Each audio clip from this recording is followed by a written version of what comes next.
That was one of the craziest games of basketball I've seen.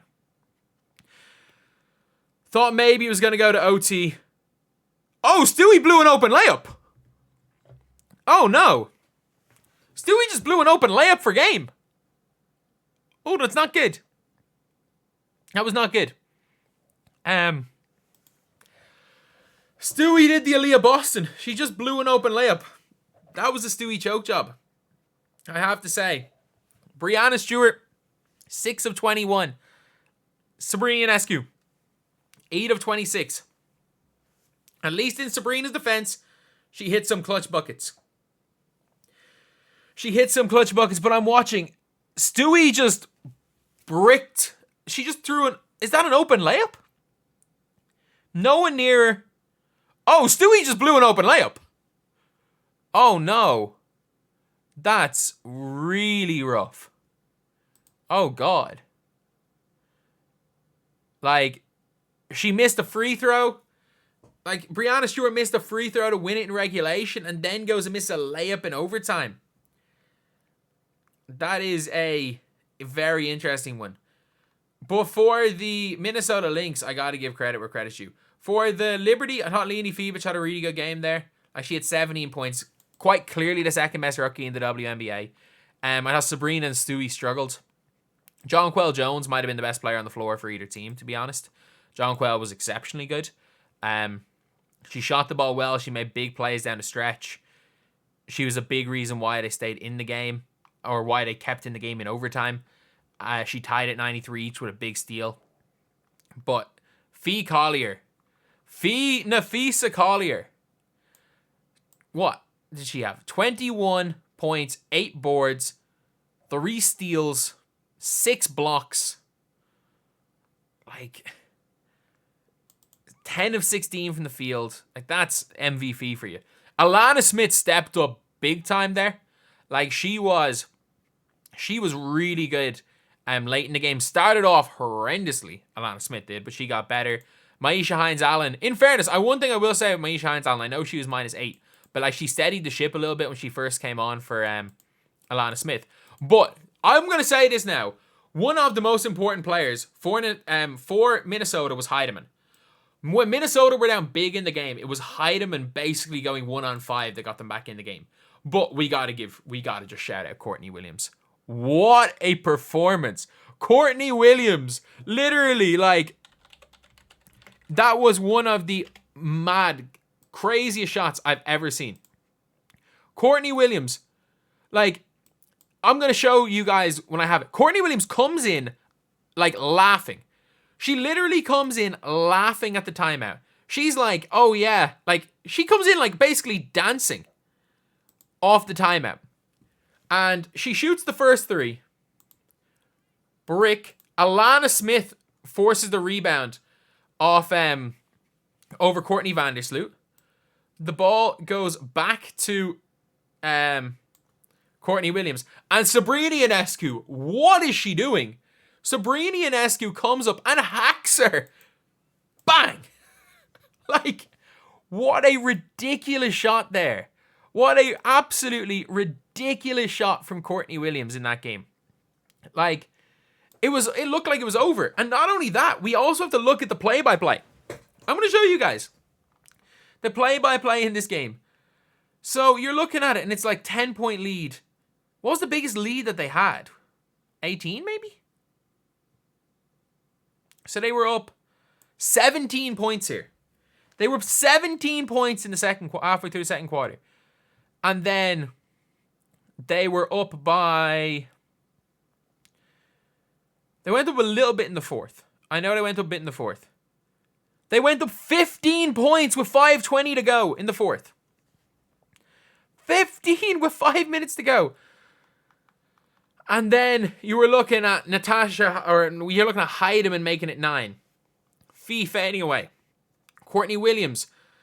Heidemann steal into a Courtney Williams shot. 7-point game. It was a 9-point game with 2.5 minutes to go. Then Collier made a layup. Stewie goes and misses. Courtney Williams makes it a 3-point game. And then she goes against a 4-point play. It's like, it looked over. It looked over. And by the way, if you guys didn't watch that game, Minnesota nearly got screwed. They nearly got screwed. Like, there was with 5 seconds to go, the ball very clearly hit Breanna Stewart's foot. She kicked it out of bounds. What they ended up doing then was giving a jump ball for some reason. And Cheryl Reeve decided not to review the play. The Lynx would have had the ball with 5 seconds to go, up 1, game over. But then, somehow, like, Stewie gets an unbelievably soft foul called with a half a second to go.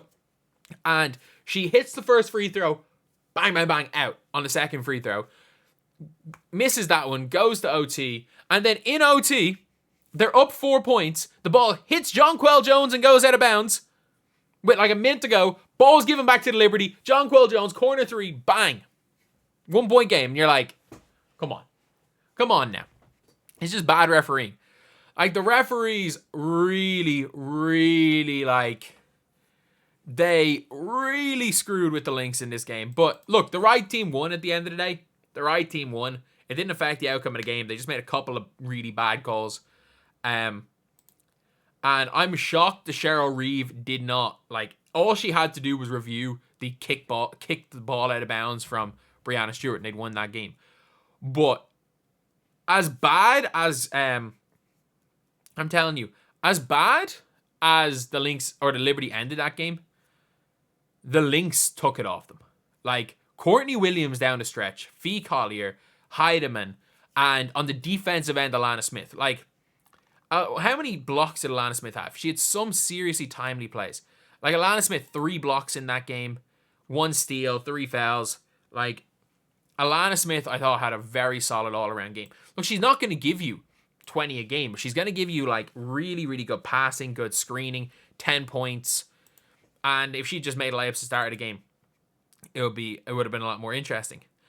But you look at the minutes played, though. That is the one issue when it comes to this Lynx team. They played 5 games. They played an extra game.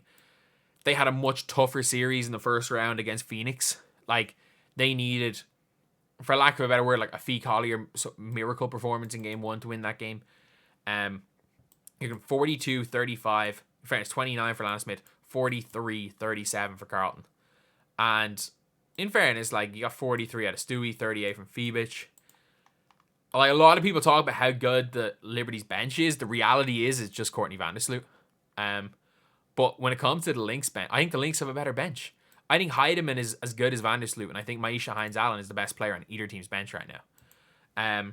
But the only thing is you got, if you look at the percentages, Courtney Williams 50%, Kayla McBride over 50, Alana Smith 1 shot off 50, Fee Collier over 50, Bridget Carlton 50%, like Heidemann over 50%. And then you look at the way the Liberty shot, 6 of 14, 8 of 26, 6 of 21. They got more. There was a stage in the game where the Liberty had more offensive rebounds than the Lynx had defense rebounds. The Liberty had 6, 10, 13, 15, 18, 20. They had 20 offensive boards. Courtney Vandersloot had... Wait, did they have more offensive boards than they had defensive boards? No.